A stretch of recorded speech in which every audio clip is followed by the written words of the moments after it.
Test 1, 2.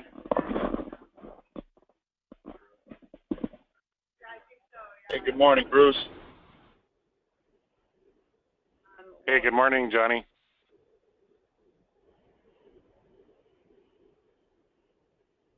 So if I fall off, it's because I'm going through the dips and valleys here.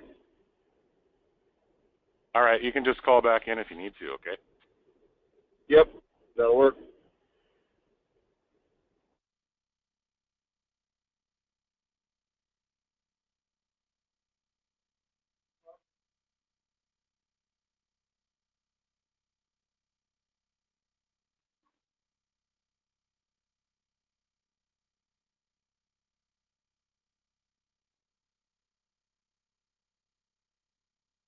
Don't let that scare you.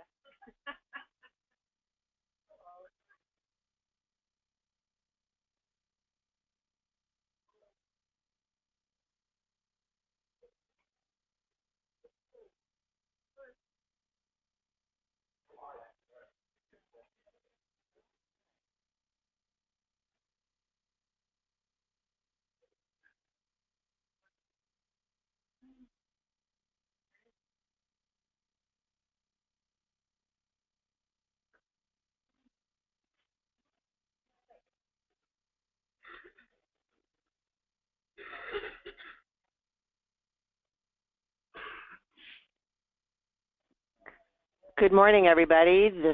I'm Jeanette McKee, sitting as Vice Chair this morning, and we will get this meeting going. And prior to that, Bruce, a few announcements. So these are kind of the standard announcements. Bathrooms are out there somewhere. I don't have much help on that one. I haven't been there yet. Okay, out to your left. Okay. Please sign the attendance sheet. We do need that for our public records. So whoever has the attendance sheet, if you haven't signed, raise your hand and we'll get it to you. So there's a number of us, please. Yep, sounds good. We are on a webinar this morning and a conference call. So right now, all lines are muted. If you're on and you need to talk, press *2. We'll unmute you. And then *2 will mute the line again. So you can do public comment or questions by typing into the webinar as well as by unmuting your phone and talking. And if you could just get the attention of the chair for that, that would be great. Send the notification of meeting attendance to Paula Lovings. So if you're on the conference call but not the webinar, please send an email to ploving@mt.gov to let us know your information for the attendance sheet. When you do public comment, everyone needs to use the microphone for the public record. Our minutes are actually the audio for this meeting, so you have to use a microphone or you will not be allowed to talk. But luckily, we have microphones that we can bring to you if need be, or you can come up and use the microphone at the podium. And when you do, if you'd please state your name and spell that, and then the organization that you're with. Cool. I think that's all I have. So, And again, we are a full house today almost. We have new board members to welcome, and we have one who attended, I understand, a doubleheader baseball game in Sydney last night, Johnny Isaacson. He's on the phone and on the road and will be here. So looking forward to having a full group of us this morning. Board members, we'll introduce ourselves. Again, Jeanette McKee, board member and vice chair from Hamilton. Greg Gould, board counsel from Helena. Pat Melby, board member from Helena. Sheila Rice, board member from Great Falls. Bruce Brenstall, I'm the executive director for the board.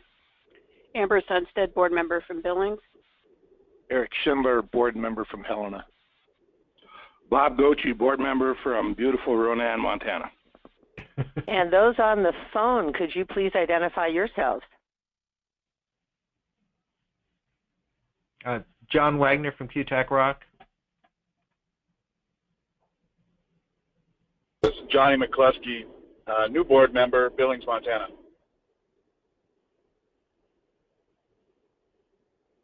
Good morning, everyone. Patrick Zing with RBC Time.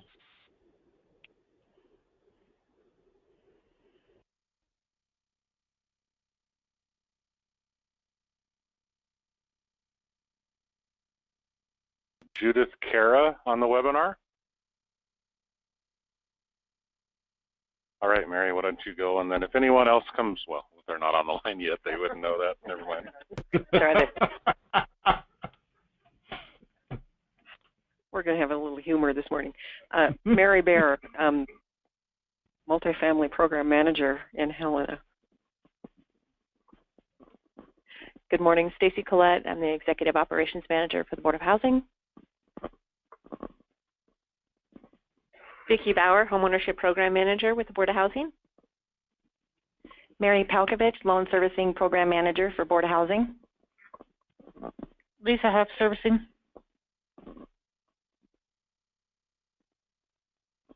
Doris McKay, Tenant Services from Fort Peck Housing. Rena Williams, Fort Peck Housing Authority, Occupancy Department.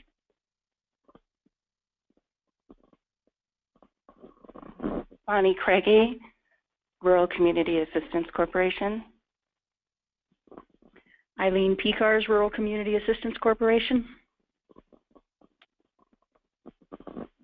Alex Burkhalter, Housing Solutions. Ravonda Stordahl, Public Housing Authority of Butte. Julie Hope, Board of Housing.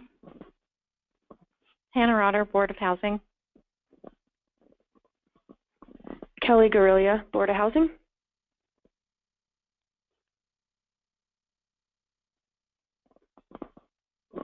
Paula Loving, Board of Housing. Penny Cope, Montana Board of Housing. Todd Jackson, Montana Board of Housing. Ashley Amato, Montana Board of Housing.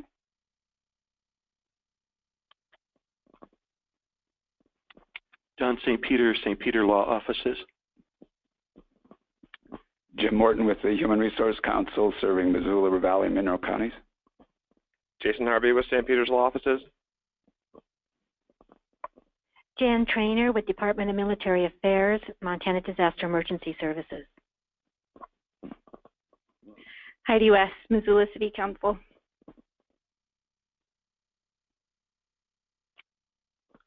Diane Hunt, Syringa Housing Corp. Amanda Moats, Alternatives Inc., Billings, Montana. I think that's everybody. Good morning. It is a lovely one compared to yesterday, as you might have noted, though you won't see it the rest of the day, apparently. But board members, we're looking to approve the prior board meeting minutes. I'd move approval of the prior board meeting minutes.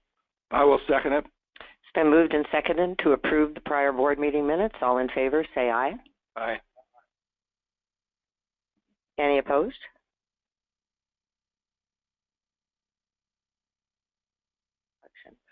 At this point, we're going to do a board officer election and process. Honestly, we don't know the process. Well, I can. I'll let Bruce. Yeah. So. Oh, sorry. Yes. I forgot, for the public comment that's not on the agenda, is there anything that is not on the agenda? Thank you. All right. So, so board elections. Of course, we do have one board member that was reappointed to the board whose term was up, and that's Pat Melby. As part of that appointment, the governor did request that Pat serve as chairman of the board. We have 3 new board members that were appointed, and you were just introduced to them, Amber, Eric, and Johnny. With the Montana Code in Montana, actually, for quasi-judicial boards, the code states that the governor will appoint board members. But further into the Montana Board of Housing Code itself, it says that the board itself will elect presiding members or officers. I think in the past, if the governor's recommended a chairman, most board members respect that fact. So we or as staff, we have kind of moved forward a slate of members, including at least the basic of recommending that Pat Melby be appointed chairperson, that I remain as treasurer, which I've always been. So if I'm voted out as treasurer, this will be a precedent-setting meeting, and I've run a hard campaign. So, and then I've also just spoken with Jeanette and Sheila, and I'll let them speak for themselves, but they've at least expressed a willingness to continue in their roles as vice president and secretary. So, Madam Chair. Yes, with that in mind, are there any more nominations? I suspect not. I'm pretty sure there's not. The governor made a good choice. Pat Melby has been on this board as the attorney for how many years, Pat, prior to? It's a lot. A lot of years. And joined us in his retirement years and such. So we a good person, a good choice, and happy to do that. At this point, as that slate has been mentioned to you, Pat Melby chair, I will remain as vice chair, Sheila Rice as secretary, and Bruce Brensnell as treasurer. Let's not take him out. If any board members, any comments? You've all done a nice job. We probably need can we have a motion, Bob? And I would make a motion to affirm the recommendations. A second.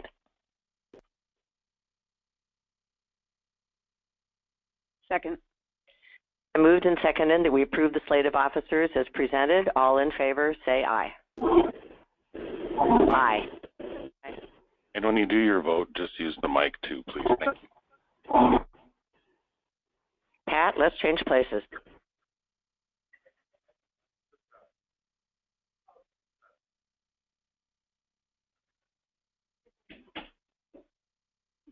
Thank you, everyone. I really appreciate the job Jeanette's done while I've and is going to do while I am in Arizona next winter. Now he tells us. Yes. And I hope I can live up to the job that JP did and that Jeanette has done substituting for JP. I guess with nothing further, we can just move on with the program. And Bruce, I don't see Ginger here, so. No, I will fill in for her. So if you look in your packet, you will see back on page 11 and starting with page 12, we have our board agenda item. You'll see these in our packet. These will kind of be for every item that we have. We'll have an agenda item to describe it. And then with the finance part of it today, you also have your dashboard. And we put the dashboards out every month so you guys can have a quick look at what's going on in each of the areas of the Board of Housing. So we'll just go over the dashboard as kind of a quick summary so we can move on the agenda. I'll probably just kind of let you guys review the investment diversification section of that, and you can just see the different types of investments that we're in, whether they be long-term or short-term. You will notice that a lot of the guaranteed investment contracts that we once had are pretty much gone at this point. So if you have any questions on that, I'd be happy to try to answer that. The next section is the weighted average yield. The trend is that we're kind of rebounding from the lows in May of 16 back to the January 16 level. Part of that can be attributed to the higher money market rates currently occurring. And then the portfolio maturity just kind of lists out when our portfolio and the investments we have are expected to mature.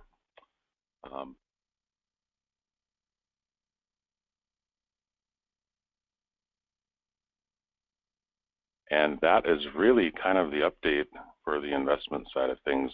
In September, we're planning on having a strategic planning and board meeting in Fairmont. And we will actually go into much more detail on our financial statements, so you will understand what they are and kind of how our financials kind of work. So don't worry, we will provide you much more information on this. Thank you, Bruce. Any board member have any questions regarding financial documents?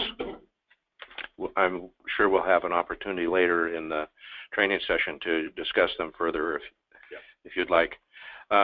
With that, we'll move on to the Homeownership Program and Vicki Bauer. Hi, Vicki. Good morning.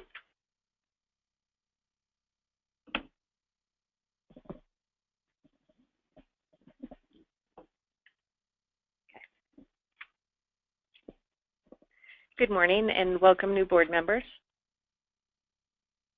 With the Homeownership Program dashboard, I'll just kind of walk through the information that's provided on the dashboard and give a little bit of an explanation of what those numbers mean. Page 13. Yes. So the top of the dashboard shows the rates for the our homeownership program. That's the MBOH rate, which is currently set at 3.5 on our regular bond program. The market rate is an average of lenders in the around the state. And at the time that I produced the dashboard, which was on April 26th, the market rate was averaging out at 4.22%. The 10-year Treasury rate and the 30-year Fannie Mae rate are listed for your reference to see where our rate is set in conjunction with those others. We do a comparative of last month where the rates were at, as well as where our rates were at last year at the same time. The loan program numbers, that section of the dashboard references the reservations that we received. In this case, it's for the month of March and April. Because of the timing of our dashboards, usually I do 1 month of information in this section. I did 2 for this presentation because of the timing of preparing the dashboard. So in our regular bond program, in the months of March and April, we had 56 loan reservations come in for $9 million, just over $9 million. With that, we had issued bonds in March for $30,300,000 to fund our regular mortgage program, and as of the end of April, we had $4.8 million left of that to reserve up. We have a program, it's the 80% combined program, and in the training I'll describe a little bit more about what the programs that are listed here actually are. But the 80% combined program is a first mortgage that eliminates the need for mortgage insurance. It's paired with a 20% program with one of our nonprofit partners. And we had 2 of those loans come in for $277,000. We currently fund that with regular bond proceeds. A few of the other programs that we have are the Veterans Home Loan Program. That's a program that's funded with the Montana Coal Tax Trust Fund that's administered by the Montana Board of Investments. We had 3 of those loans come in for $618,000. The Mortgage Credit Certificate Program, we had 29 borrowers utilize that program in the months of March and April. Under the set-aside pool of funds that we have, we had 12 reservations come in for our Score Advantage program for just over $70,000. We had 17 regular set-aside loans come in, and those were paired with down payment assistance programs from a number of our partners. Home Start with the Federal Home Loan Bank is one of those partners. The Northwestern Montana CLT program up in Kalispell was another. NeighborWorks here in Great Falls is another partner. We have the HUD 184 program, Missoula HRDC, City of Billings, and the Bozeman HRDC, who provided down payment assistance for those 17 borrowers. The next section lists details of the loan portfolio that we currently have of Board of Housing loans. It breaks it down by insurer, and you can see the number of loans we have there, as well as the number of loans that Board of Housing services. And then the bottom of the report shows the current delinquency rates of our programs and how they compare to the statewide, the regional, and the national foreclosure rates. And we continue to perform very well. We serve first-time home buyers, and so generally you'll see our delinquency rates be a bit higher than the Montana rates. They include all loans for first, second, third time home buyers. So that's why that comparison is. Also included in your packet on page 14, in October last year, the board approved a 0% deferred down payment assistance program for the board, for staff to put together and put out on the street for Montana home buyers to use. And we introduced that program on April 21st, and this is just the details of what that program consists of. And then the last thing in the packet for the homeownership program this month was the Board of Housing is an associate member of the Montana Independent Bankers Association, and each quarter the Montana Independent Bankers Association puts out a news magazine, and they feature different associate members, and Board of Housing was the featured member will be the featured member in the spring edition of the Community Banker magazine that will come out, and this was the article that was placed in that magazine for the board. So unless there's any questions, that's... Mr. Chair, if I could ask a question. I'm looking now at page 14, and there's no requirement for homebuyer education, and I just wondered if what the thought process behind that was. And it is actually required for that program. So I apologize, it's not listed on this, but we absolutely want the home buyers in that program to take homebuyer education, and they'll utilize the network that we have through NeighborWorks to do that.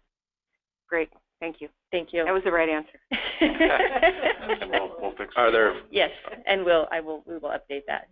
Are there further questions of Vicki? Bob? Vicki, are you seeing any movement in, we're about out of the 3.5% money, and I'm guessing we'll be proposing a sale sometime this summer? We will. But what's your inclination? Do you think that's going to hold, or do you think we're going to see an increase? That's a really good question. It seems like it's kind of holding right now. It is. It does seem to be holding, but it's really hard to say where the market's going to go. So when's that sale likely to be introduced? Our plan is to have a bond resolution approved next month at the meeting in June, and we were talking about pricing that issue in the middle of July, and so we have a couple of months to hold out. Are there further questions of Vicki? Any comments regarding the homeownership program? If not, thank you, Vicki. Thank you. And we'll move on to mortgage servicing with Mary Palkovich. Good morning, Mary. Good morning. Welcome, new board members. Good morning. Okay, what I'll do is I'll just go through the totals that we have. I like to take the totals from this month compared to last month and last year. And you're referencing page 17. I'm referencing 17, thank you. The Mortgage Servicing Program dashboard. And this is the totals effective 3/31/2017. So I like to take the totals and compare this month to last month, and last year's April. I had just started this report in April, so it will in the future be exactly 1 year from this current date of the report. We have approximately 4,600 loans in our portfolio. The Board of Housing with the breakdown, of course, is the majority of the loans. We have 287 BOI loans and 17 multifamily. Our principal balance has increased from last year about $14 million. It's $422 million. And loss draft, we have approximately $6 million. And in our escrow is our $6 million, and our loss draft is approximately $880,000. As far as our loans, delinquent loans, we're staying pretty steady and decreasing slightly. 265 loans that are over 60 days past due. And our foreclosures, actually, at this time last year, we've had almost double. So we've decreased that in half. This last month, we've had to date for 2017, we've had 8 foreclosures. And the actual foreclosures, we had 2 in the month of March. And the delinquent contacts to make, we have 717 calls that are between 17 to 21 days past due that we have staff reach out and attempt a contact at least 2 times a week until we actually have contact. And then we also have late fee income, approximately 714 loans at about $20,000. And we've had 50 payoffs, new loan transfers, 23. We've had, I always like this statistic, with May we started phone payments, 29 phone payments we had in May, and just this last month we've had 179. It's becoming kind of popular. With our loss mitigation, we have approximately 6 financial packets, which that has been decreasing continually. And repayment plans and forbearances, we have 46. HAMPs and partial claims or mods, 31 pending, and in our preservation properties and REO, we have 20 properties. And bankruptcies are tending to increase, and we have 15 at this time. We also have started a quarterly servicing newsletter in December. We call it Mortgage Matters, and our next one will be sent out in June. And that is everything I have. If you have any questions. Are there any questions of Mary? Bob? Good morning, Mary. Good morning. I noticed on our the fees are late fees on 700 plus late mortgages that are getting attention. It's generating about $20,000 in late fees. Is that consistent with other secondary markets as what they're charging? I mean, it seemed like the amount of extra work that 700 loans and calls would make would eat up that 20 pretty quickly. Is it?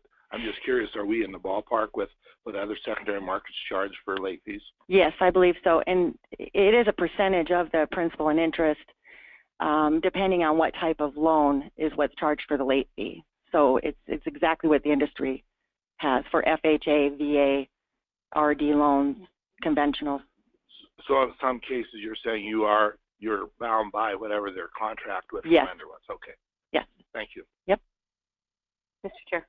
Mary, can you tell us what happens when someone declares bankruptcy in the foreclosure proceeding? Yes, as far as what time or when they file bankruptcy, in the beginnings of the loss mitigation process, of course, we stop all loss mitigation.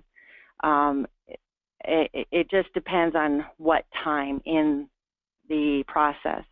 So if there's already a foreclosure sale date, again, we stop the process. So really, we just stop, work with the borrower's attorney, and of course our attorney as well, and then just go through whether they're going to do a Chapter 7 or Chapter 13, and then just process accordingly.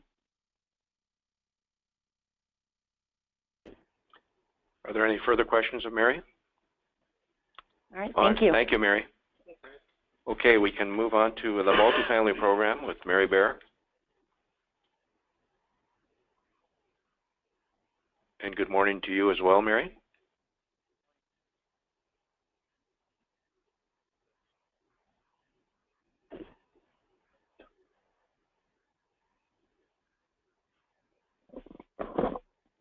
Okay.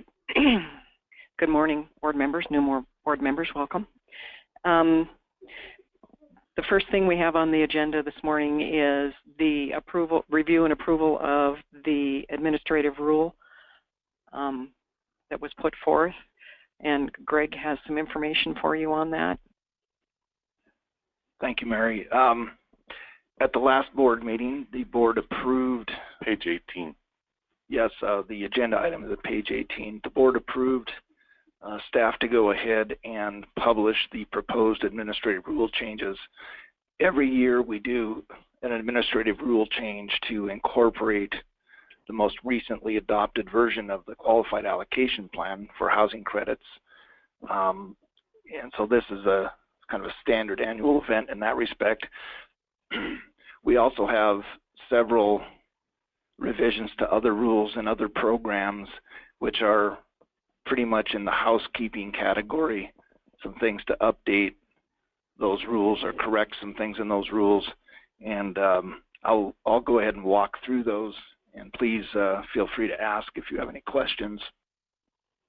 The rule notice itself begins on the next page, I think page 19 of the packet.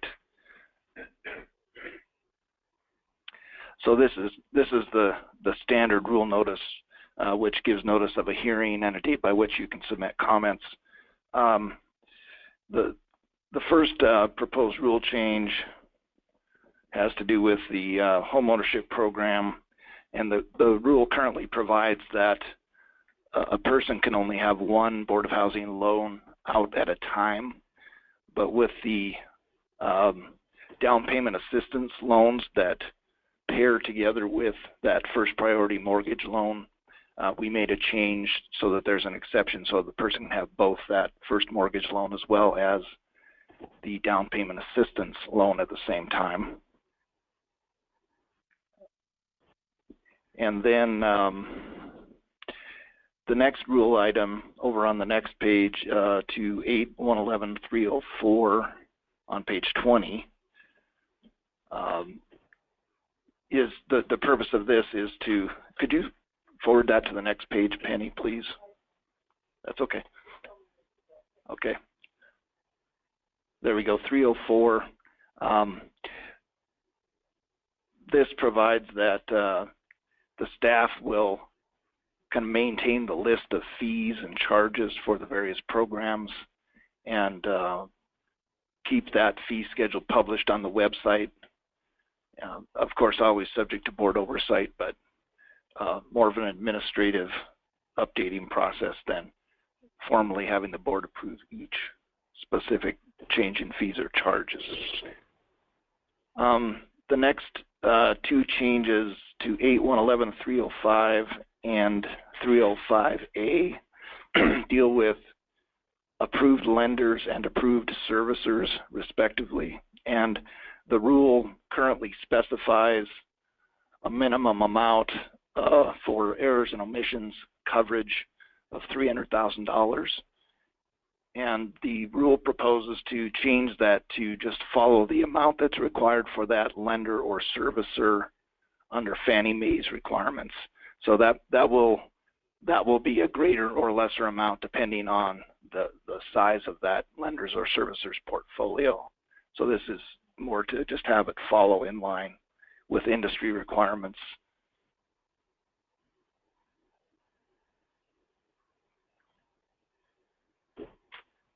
Going on down to 403 and 404, these changes just update the information as to where people can get information about counseling with respect to loans. Some of that information was outdated, so we've merely updated that information. Moving on to the next page with 406. This has to do with the reverse annuity mortgage program. And the rule as currently written provides that repayment of a reverse annuity mortgage loan is due when the loan matures. And maturity has been defined as the date when the scheduled advances come to an end. So at the beginning of the loan, there might be an upfront cash advance amount, and then the borrower will receive monthly advances under that loan. And so the problem with having repayment due at maturity in this situation is that by law the loan is not repayable at that point in time. The borrower is entitled to stay in that property until the death of the borrower or certain other kinds of situations, like if they were to no longer occupy it as their residence, or make a default with respect to maintaining or insuring or other kinds of conditions. So these proposed revisions just change the rule to be consistent with repayment being due at those other events rather than maturity as it was defined. The loan documents have also been revised along this line some time ago. The next Rule 602 over on, there we go. This rule and the following one have to do with the tax credit program, the housing credit program, and 602 is where we update to the 2018 QAP. So the QAP is actually incorporated by reference into the rule. And of course, under federal law, the QAP is proposed by the board. It goes to the governor who approves the QAP. But under state law, we also adopt that as a rule, which gives it the force of law, and we're required to do that. 603 over on the next page. This rule has some detail about the procedure for awarding and allocating credits, and when we make changes in the QAP to that process, we have to make some tweaks in this rule to make it consistent. So these changes in this rule merely follow procedural changes that were included in the QAP, the 2018 QAP, that has been incorporated. Over to the next page, 705.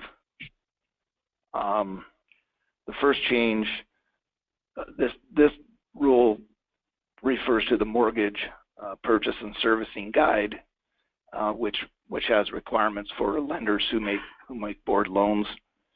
And this section says that certain requirements don't apply for the Veterans Loan Program, and it specifically identifies procedures. But every time the guide is revised, those specific numberings may change. So this just makes that more flexible, so there doesn't have to be a rule change whenever the mortgage guide is changed. Vicki. So I just wanted to, one clarification on that. The requirements that the Purchasing and Servicing Guide implements on our programs is the IRS portion of the program that's required for regular bond financed programs and that don't carry over to the Veterans Home Loan Program because it's not bond financing that those loans are funded with. So are you saying these are strictly VA loans that these 705 and 707 affect? No, 705, yes, 705 and 707 fall under the Veterans Home Loan, not VA loan, but the Veteran Home Loan Program, which can be insured by VA or FHA. But they won't impact, for example, the 184 program or the USDA 502 program. Correct. This section of the administrative rules doesn't. Yeah, and again, this is not a substantive change. It's just rather than specifically listing these inapplicable sections in the rule, it allows them to follow the changes in the guide itself. Under 707, again, this is the Veterans Home Loan Program. In the first subsection, the rule as currently written is incorrect. It's inconsistent with the state statute, and it says that the purchase price may not exceed 95% of the value of the statewide allowable purchase price, and it's actually the amount of the loan may not exceed that amount. So this is a correction to comply with state law. And then in the third subsection, the current rule says that all of the fees, I'm sorry, keep it there if you would, Penny. A little further. There we go. Okay. All of the fees have to be paid by the borrower and can't be financed. And in fact, Senate Bill 303 was proposed in the legislature and was passed and I believe signed by the governor. Yes, that's correct. And so this language, when we filed this before that was final, but so this will allow, where permitted by law, which it is now under Senate Bill 303, the borrower can use their minimum cash contribution to pay the closing cost and borrow the maximum loan amount allowed by the insurer for the loan. So again, this allows us to move forward with what the legislation now allows. And we have one more item then, which is the repeal of an existing rule that addresses confidentiality and disclosure of information. Sometime roughly a year ago, the board approved some changes to that. We currently have this detailed rule. However, it's really the Department of Commerce procedures that are followed, and they have their own processes and rules about that. So the idea is we will follow those processes. We have a policy on the website about this. The other piece is that since this rule was enacted, the legislature amended the public record statutes, and this rule would be inconsistent with those changes. But in any event, the board approved repealing this rule, and we just kind of held it until we had a batch of things to put in the rule. So I think that covers everything. And if you have any questions, I'll be happy to answer it or have the experts, Vicki and Mary, answer it. Are there questions of Greg or Mary regarding the proposed administrative rule? The chair would entertain a motion to adopt. So moved. So the motion we'd like is the proposed motion on page 18, if that would be okay. And I wanted to bring to your attention to the last paragraph above there. The public has an opportunity to comment on the proposal at a scheduled public hearing or by submission of written comments no later than May 26th.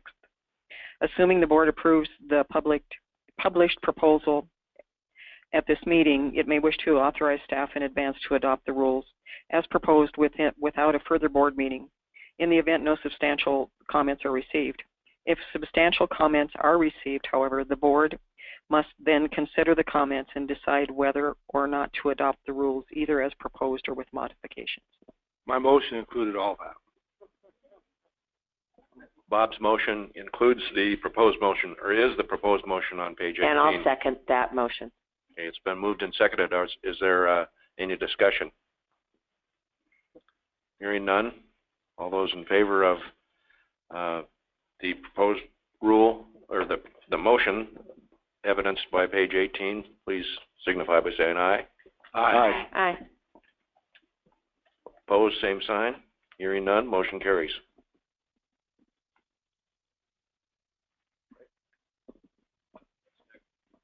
What's next, Mary? Okay, then we have a RAM exception, and the one that you received in your packet is on page 29, but I gave you a substitute agenda item. We have found that the borrower owes about twice as much on their property taxes. So I'm raising the request for the exception to $20,000. This is a female in Missoula seeking an exception for $20,000 to pay property taxes and medical bills. And I present this proposal to the board for your consideration for the exception. Yes, I do recommend. So Mary, did you want to explain what the RAM program is, just real briefly? Yes, I'm sorry. So the reverse annuity mortgage program is a program through the board that allows seniors age 68 or over to borrow on the equity of their home and to be able to receive payments rather than make payments on a mortgage. The mortgage is the exact same lien that you would have if you have a regular mortgage. The payments are for a 10-year period. After that 10-year period, they can stay in their home. Their home is still their own. And then when they leave their home, we work with the borrower or the family to pay off the loan or sell the home. Any questions regarding the RAM program? Mary, this is a problem we run into fairly frequently when we're counseling folks that are using the RAM program or a different equity, deferred equity mortgage program. Is there anything we can do to assure that the same situation of the non-payment of taxes and insurance doesn't happen again? We keep really close track of it. So we're contacting them. In some situations, they have forgotten about it, especially as they're getting more mature. So we watch it really closely, and we work with them to try and get that done. We have, in some situations, have worked with the county to help them work on a payment plan to catch up their taxes. I think that that's the key to it, is somebody is tracking it for them, and so I appreciate that. And I think a bill was passed in the legislature that requires further notification on the part of the county too. I think that might help as well. Bruce, can you remind us how much can we advance to kind of take care of liens or taxes? What's the total amount we're allowed to by rule? We can do a loan up to $150,000.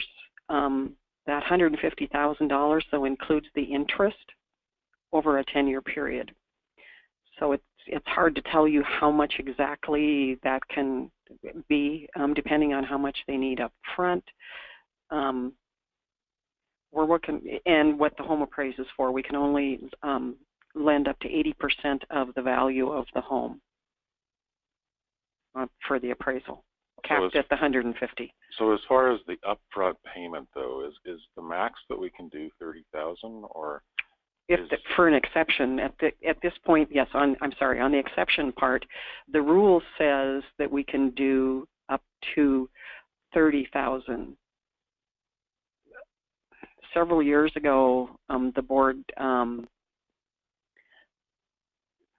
don't know if they actually passed, but anyway, they recommended that we come to them if there was an exception for more than $10,000.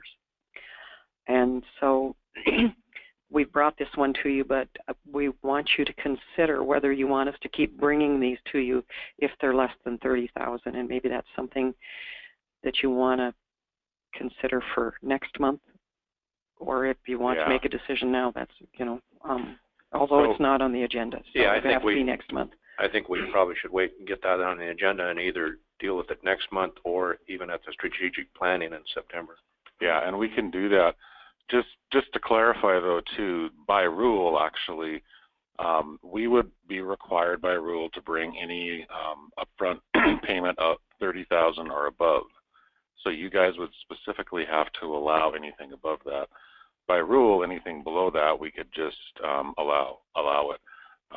But because you guys have kind of instructed us to bring even the smaller amounts, we'll bring that back to you. You may want to just think about that between now and then and how you want to handle that, though. And this is a program for low-income seniors, too. I forgot to mention that. But well, I guess I have a question then. Do we even need a motion as long as you brought it to us and we know about it? You have, under the rule, you have the authority to do this. And that might be part of it, too, is maybe just a little bit of guidance to say, hey, it's fine. We really don't need to see all these, or, yeah, we really would. I mean, it doesn't need to have to necessarily be a motion, just maybe an indication. Mr. Chair, we have been making motions and approving to this point. It would seem to not to muddy those waters. I will move approval of this RAM request before us. Whether we need to or don't need to, it won't hurt. Okay, we have a motion. Do we have a second? Second. Then moved and seconded. Is there any discussion regarding the motion? Mr. Chairman, the only thing, I'm glad we'll talk about this in September, particularly for the new board members. It's a great program for a certain very narrow scope of folks that I think really benefit from it. But I agree that, we should not get involved until it's required by the statute. And, I don't remember ever not approving one of these that are just informational. So I support it. Okay, any further discussion? Hearing none. All those in favor of the motion signify by saying aye. Aye. Aye. Aye. Aye. Opposed, same sign. Motion carried.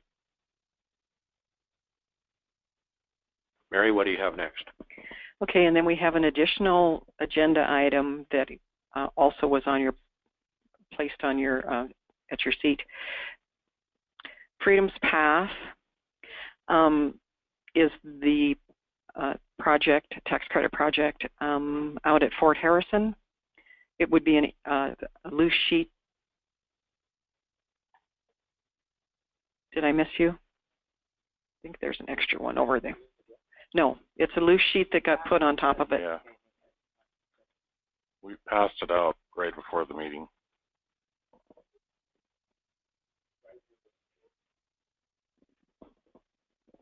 Did everybody get one? Okay. No. So for those of you who were on the board in November, we did an exception for this project, well, for all the projects, extension for them to submit their proof of ownership or control of land.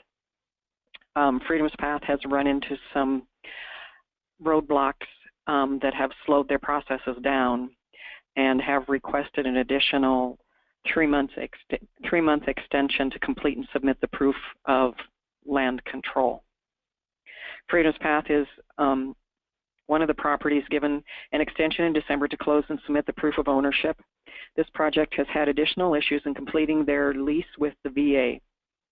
They hope to close in June and be able to give us proper documentation shortly after the closing.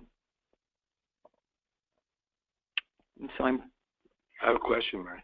Yes. Is there anything in the statute or in our existing policy that would create a problem if we approve this? There is nothing in statute, and there's nothing in the QAP because we're looking for an extension that extending the rule in the QAP, which you already did an extension on all of the projects. Bruce. Mr. Chairman, just an update kind of from my Section 8 hat. This project had applied for what's called a PBV program, a project-based voucher VASH program that would provide Section 8 to all these units. And they have secured that funding, and so that is secured and moving forward with the project.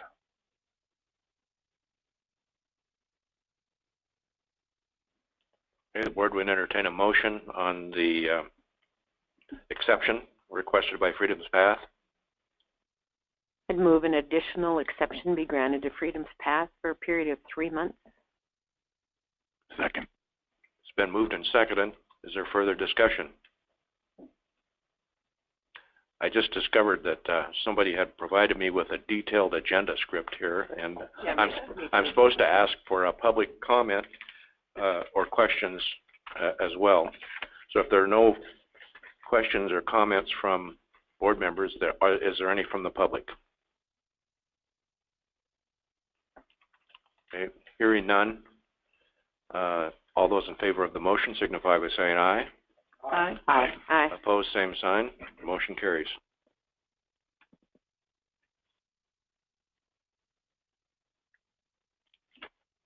Mary, what else do you have? We have a dashboard for the multifamily and RAM program. You'll see, I'm going to review, you've seen some of this stuff before, but we've updated the numbers and presented them a little differently.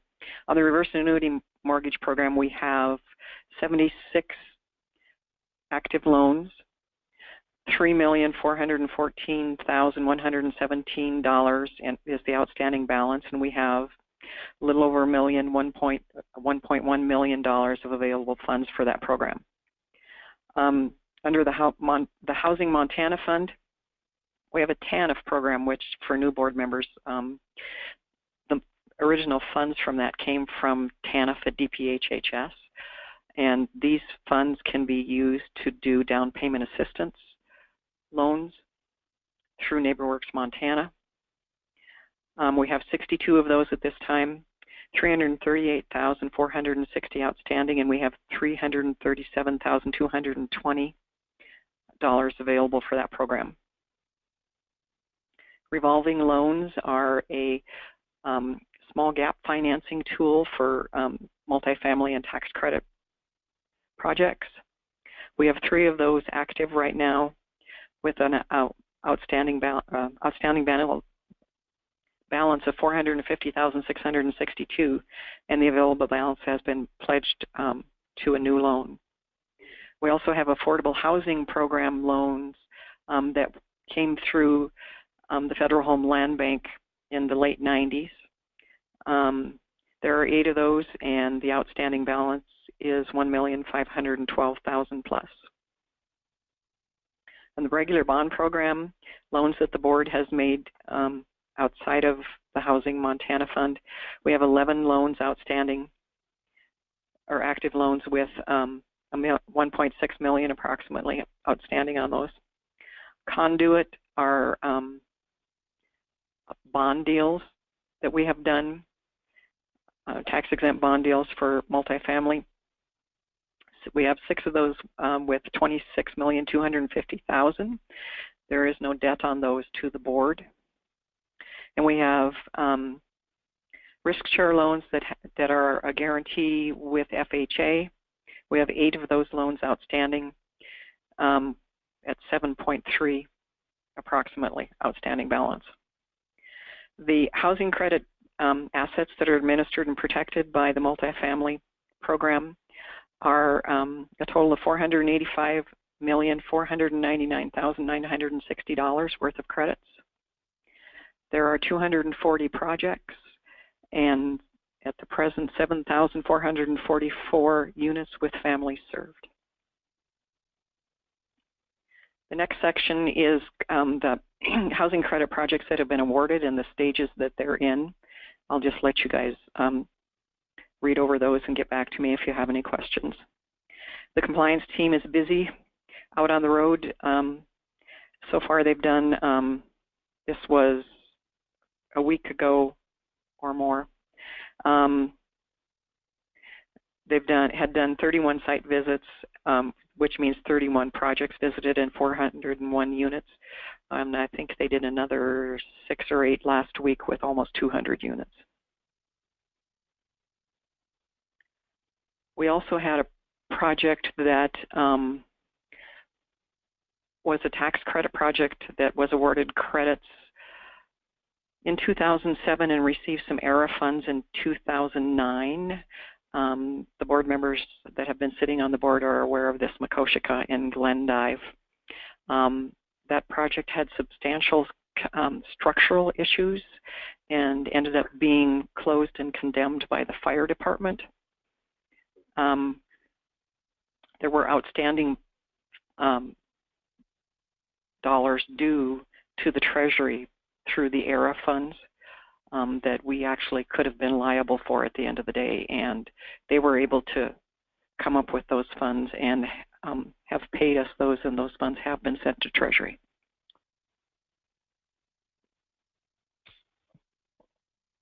And that's all I have, Mr. Chair. Thank you, Mary. Are there any questions of Mary on any multifamily project or issues? And Mary, I think you're done. Thank you. Next is operations with Stacy.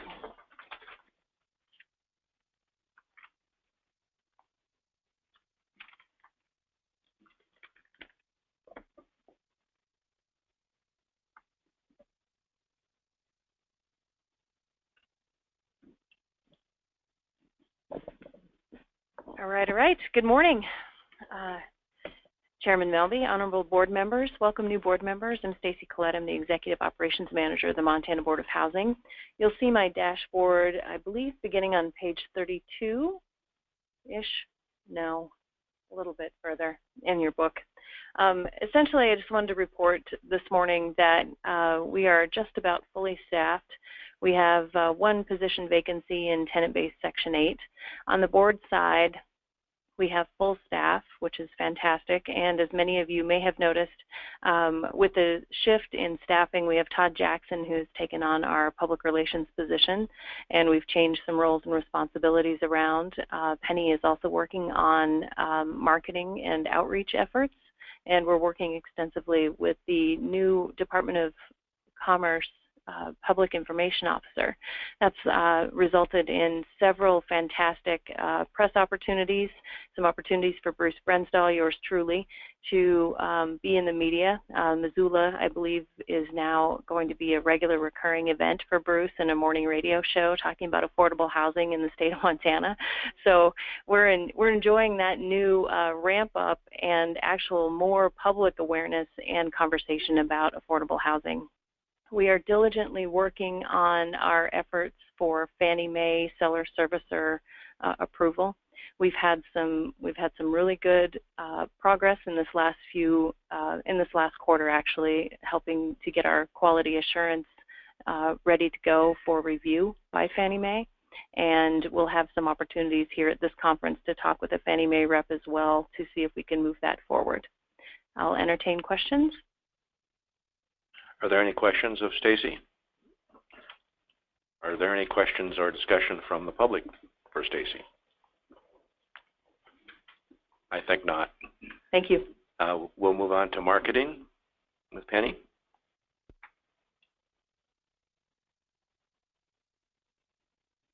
You may do it from there. Welcome to the new board members. Nice to meet you and glad to have you part of the team. And thank you everyone for coming to the conference as well as the board meeting. Todd and I have been very busy getting ready for this conference. I also would like to give you a heads up of some events that we're working on. We've really started to get a great process together for doing ribbon cuttings, groundbreakings, grand openings, really trying to celebrate this affordable housing that everyone works so hard on and that everyone appreciates so much. So we're trying to make it a much more public event. And we have some upcoming events, River Ridge, which is a tax credit property in Missoula, acquisition rehab. That will be a grand opening June 1st. You will receive invitations, all of you, and I really am going to look forward to seeing you guys when it's feasible for you to get there for some of these events. I'll put you on the list to speak. And Sweetgrass Commons, also in Missoula, we're going to celebrate that property June 14th. And Sixplex, is it on Dakota Street, or is it called Dakota, or it's California Street? I apologize. Very good. And it has a home program money and a Montana Board of Housing loan. So we'll also celebrate that. We try to get the governor and the lieutenant governor. Also, I have been kind of spamming and harassing Alex to try to see if I can get over to Polson Landing. He's very busy. He hasn't gotten back to me with a confirmation on that yet. But oh no. Oh, Alex, there's plenty of time. We'll get your grand opening or something. And also, Gateway, Mary just let me know that there's a groundbreaking on May 25th, and I actually have not been in on that yet, but we'll get some announcements out.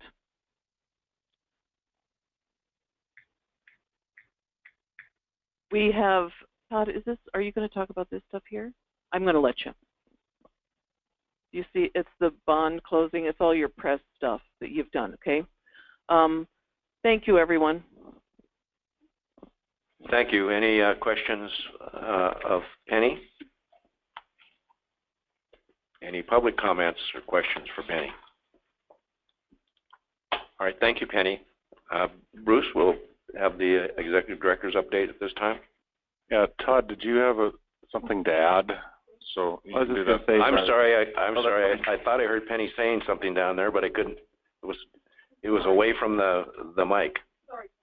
So as we had the last board meeting in Bozeman, then we had the bond closing, and so we put out a press release for that, and we got a lot of response from the media with that. I think Bruce did maybe 3 radio interviews or telephone radio interviews. Yeah, I did quite a few.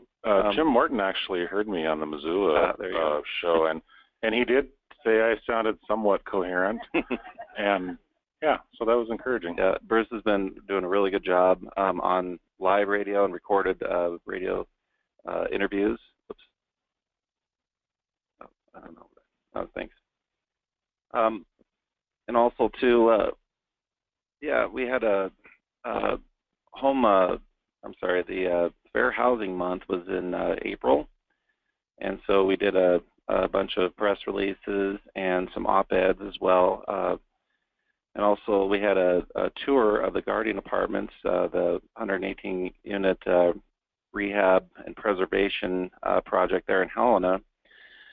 And that went really well. It was a media tour, and we had Pam Hexbecote, which is also our new director, who was there. And Helena Independent Record picked that up as well and did a really nice little article about it. And so we're really getting out there due to a lot of the press releases and just getting the information out there about affordable housing through our new PIO, Emily Saunders.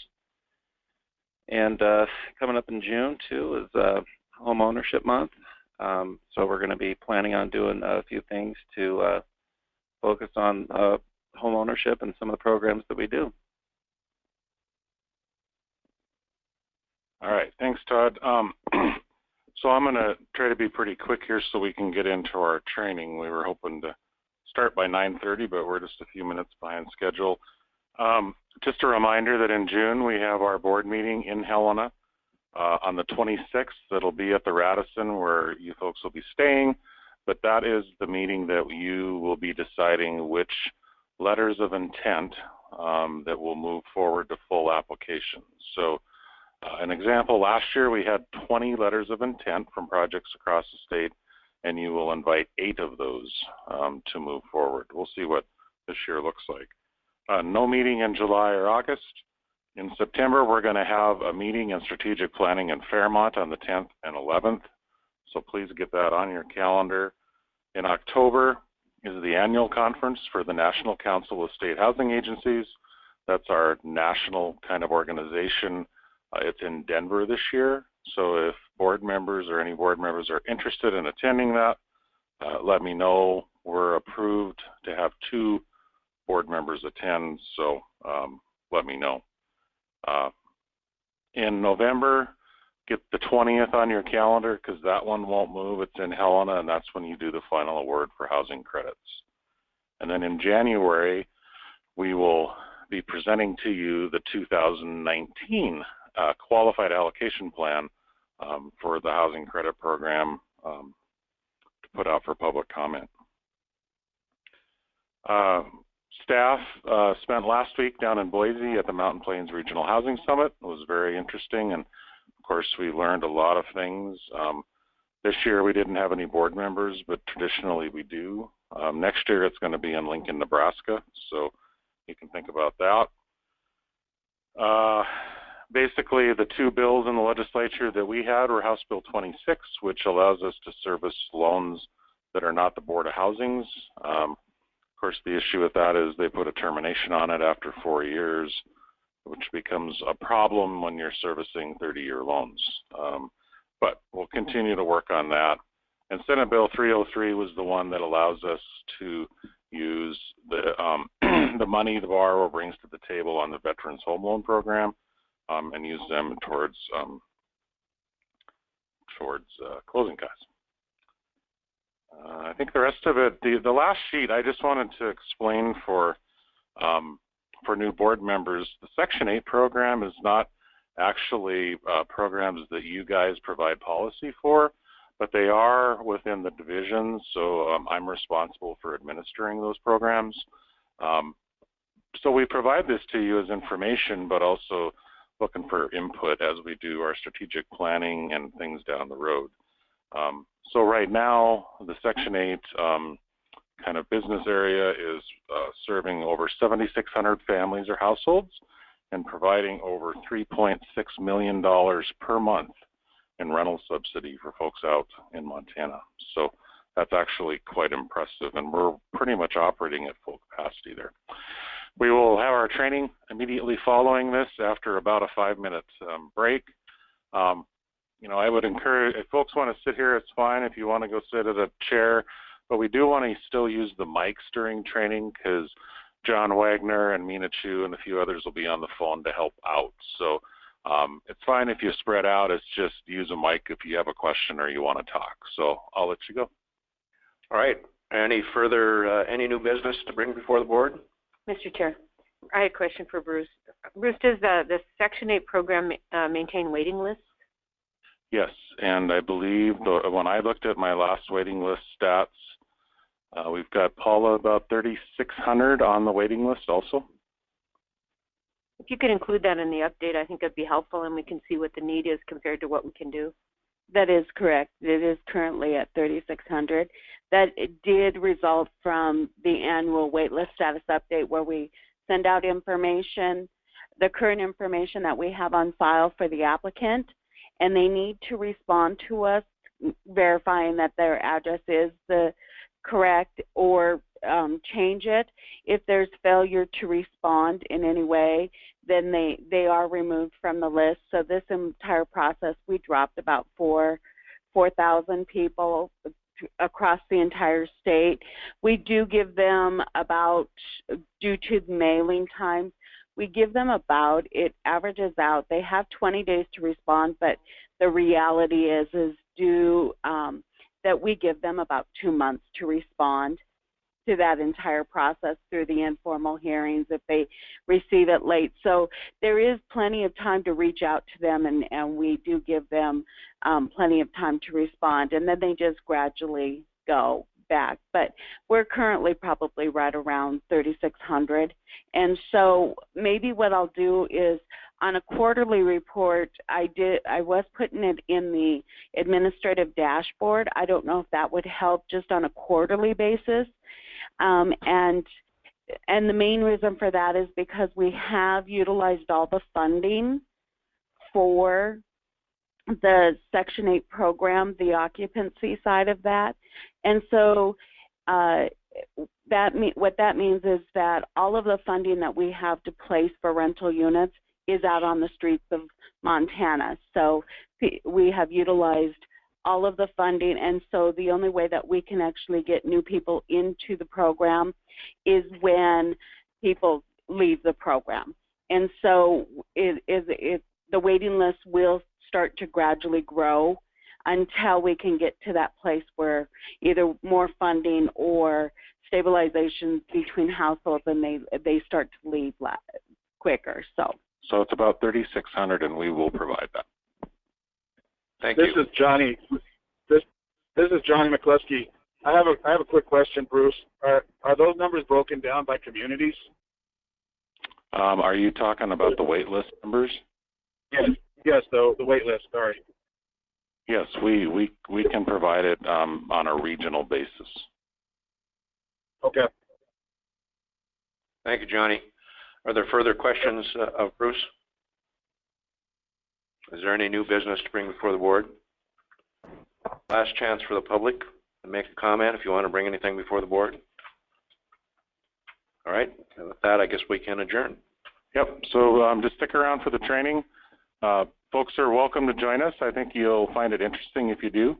And we'll be right back.